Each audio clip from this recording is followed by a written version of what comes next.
ఈ గ్లాస్తో 2 గ్లాసులు బియ్యం వేసుకున్నాను. దీంతో 3 గ్లాసులు వాటర్ వేసుకుందాం అండి. ఒక 1 స్పూన్ సాల్ట్, కొద్దిగా ఒక 1 స్పూన్ ఆయిల్ వేసుకుందాం అండి. అప్పుడు రైస్ బాగా విడివిడిగా పొడిలాడుతూ వస్తుంది. కుక్కర్ మూత పెట్టేసి 2 విజిల్ వేసుకుందాం అండి. ఇప్పుడు పులిహోర పొడి రెడీ చేసుకుందాం అండి. 2 స్పూన్ల దాకా మిరియాలు, 2 స్పూన్ల జీలకర్ర, 2 స్పూన్ల మెంతులు,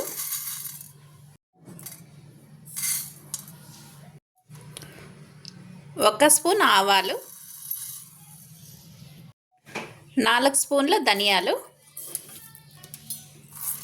మిరియాలు జీలకర్ర అన్నీ ఈక్వల్ క్వాంటిటీతో తీసుకోవాలండి.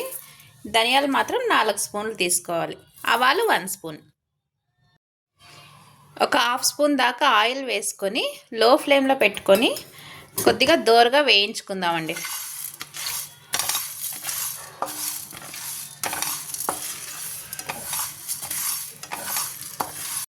కొద్దిగా వేగిన తర్వాత కరివేపాకు వేసుకుందాం అండి. కొద్దిగా కరివేపాకు, ఒక 3 ఎండుమిరపకాయలు, ఇవన్నీ వేసుకొని బాగా ఫ్రై చేసుకుందాం అండి. కమ్మటి వాసన వచ్చేదాకా ఫ్రై చేసుకుందాం. ఈ కరివేపాకులో పచ్చిదనం అంతా పోయేదాకా బాగా ఫ్రై చేసుకుందాం అండి. ఈ దినుసులన్నీ వేగిన తర్వాత బాగా గమ్మని స్మెల్ వస్తూ ఉంటుంది. ఇంకా అప్పుడు ఆపేసుకుందాం.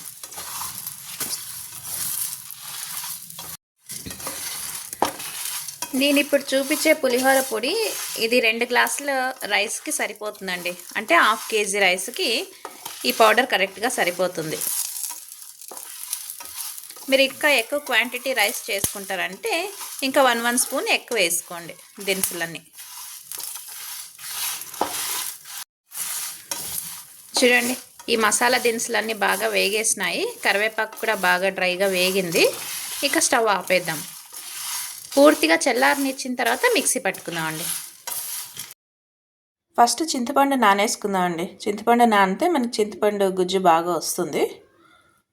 దీని ఒక 60 గ్రామ్ 70 గ్రామ్ అంతా చింతపండు ఉంటుందండి. అది వేడి నీళ్ళు వేసుకొని నానవేసుకుంటున్నాను. ఇవి పూర్తిగా చల్లారిపోయినాయి. మిక్సీ పట్టుకుందాం. ఒక పాన్ పెట్టుకునేసి అందులో 4 స్పూన్ల ఆయిల్ వేసుకుందాం అండి. కొద్దిగా ఎక్కువగానే పడుతుంది ఆయిల్. ఒక గుప్పెడన్ని పల్లీలు వేసుకుందాం అండి.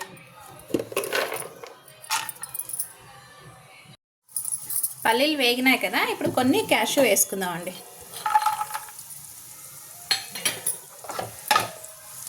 ఈ క్యాషు కూడా బాగా బ్రౌన్ కలర్ వచ్చేదాకా ఫ్రై చేసుకుందాం.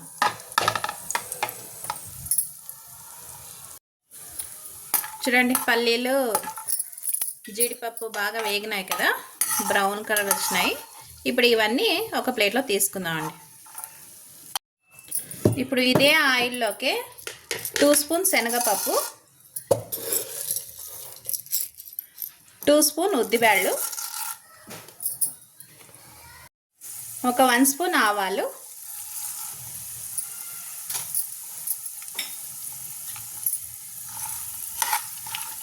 ఇవన్నీ వేసుకొని బాగా ఫ్రై చేసుకుందామండి.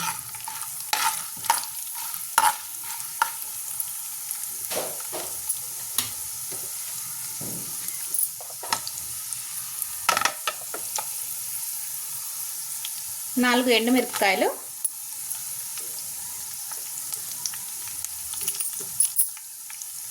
కొద్దిగా కరివేపాకు,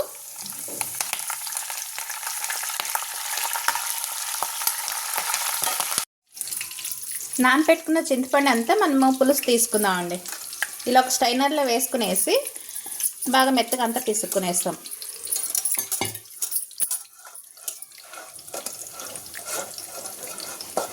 చింతపండు గుజ్జు మరీ నీళ్ళగా ఉండకూడదండి, థిక్గానే ఉండాలి.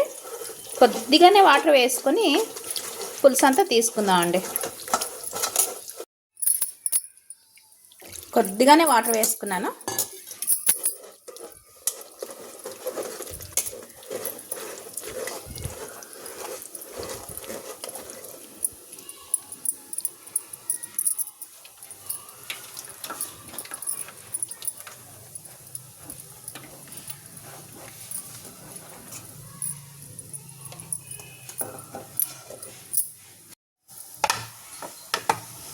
చూడండి ఇవన్నీ బాగా వేగినాయి కదా. ఇప్పుడు చింతపండు గుజ్జు వేసుకుందాం అండి.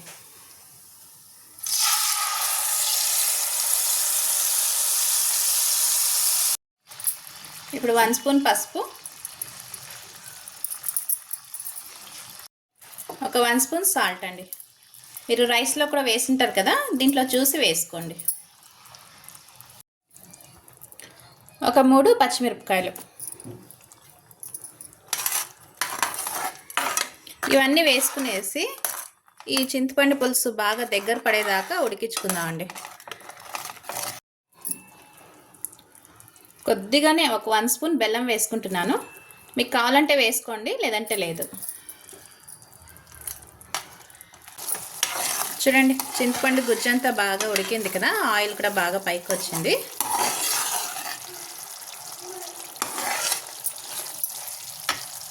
ఇప్పుడు మనం ఇందాక మిక్సీ పెట్టుకున్నాం కదా, ఈ పొడిని వేసుకుందాం.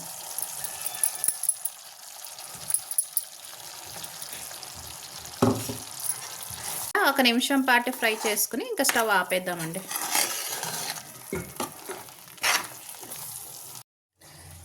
ఇలా రైస్ అంతా ఒక పెద్ద ప్లేట్లోకి తీసుకునేసి అందులో 1 స్పూన్ ఆయిల్ వేసుకుందామండి.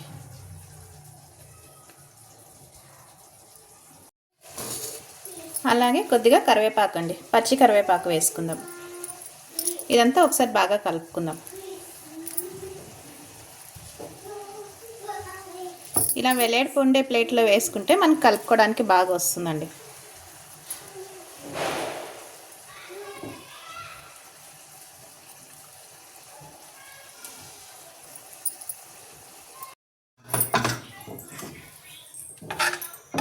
చూడండి ఇప్పుడు ఈ చింతపండు పులుసు అంతా ఇందులో వేసుకునేసి కలుపుకుందామండి.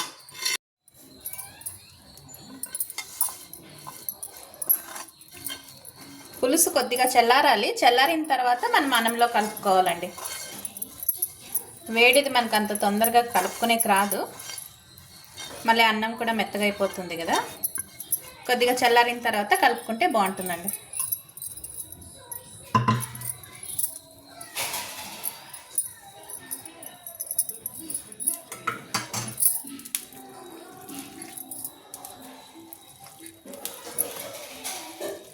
ఇలా అంతా బాగా అన్నంకి మెతుక్కి పట్టేలాగా మనం కలుపుకోవాలండి.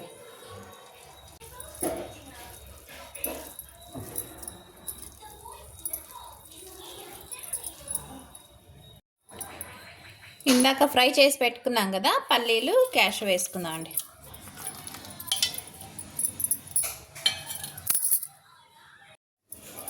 ఇప్పుడు ఒకసారి అంతా బాగా కలుపుకుంటే మనకి గుడిలో దొరికే ప్రసాదం లాగా ఉంటుందండి పులిహోర. అచ్చం మనకు ప్రసాదాలు పెడతారు కదా టెంపుల్లో, సేమ్ అదే టేస్ట్తో అదే రుచితో అలాగే ఉంటుందండి సేమ్.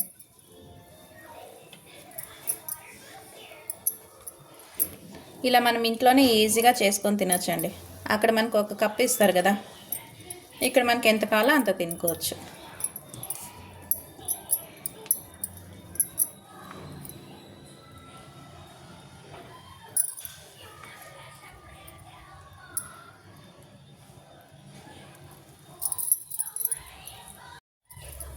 మీకు ఈ వీడియో లైక్ అయితే లైక్ చేయండి, షేర్ చేయండి, కామెంట్స్ చేయండి, సబ్స్క్రిప్షన్ చేసుకోండి. Thank you.